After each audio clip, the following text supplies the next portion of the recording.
Disgrasya naman sa kalsada. Dalawang sugatan matapos matrasa ng trailer truck ang isa pang truck sa Nueva Vizcaya.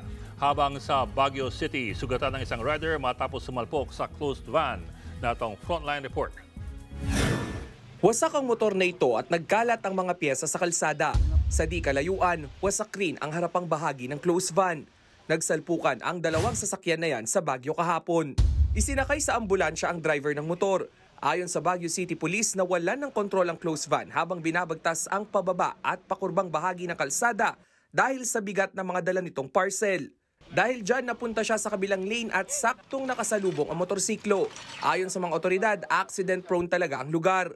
Bukod sa pakurba at matarik ang kalsada, wala itong streetlights at kulang sa road signages. Nasa kustudiya na ng pulisya ang driver ng closed van. Tumagilid ang trailer truck na yan sa bahagi ng National Road sa Diadi, Nueva Vizcaya kaninang umaga. Kargado ang truck ng higit 1,300 sako ng semento. Nabangga nito ang isa pang truck. Sugatan ng driver at pahinante nito. Base sa investigasyon, biglang nagkaaberya ang truck habang nasa biyahe. Hindi kumagat ang preno nito kaya naatrasan ang isa pang nakabuntot na truck. Nagpabigat ng trapiko ang insidente. Nagbabalita mula sa Frontline, Rainiel Pawid, News 5. Mga kapatid, Ed Lingaw po, maging maalam at may pakialam sa mga napapanahong balita sa ating bansa.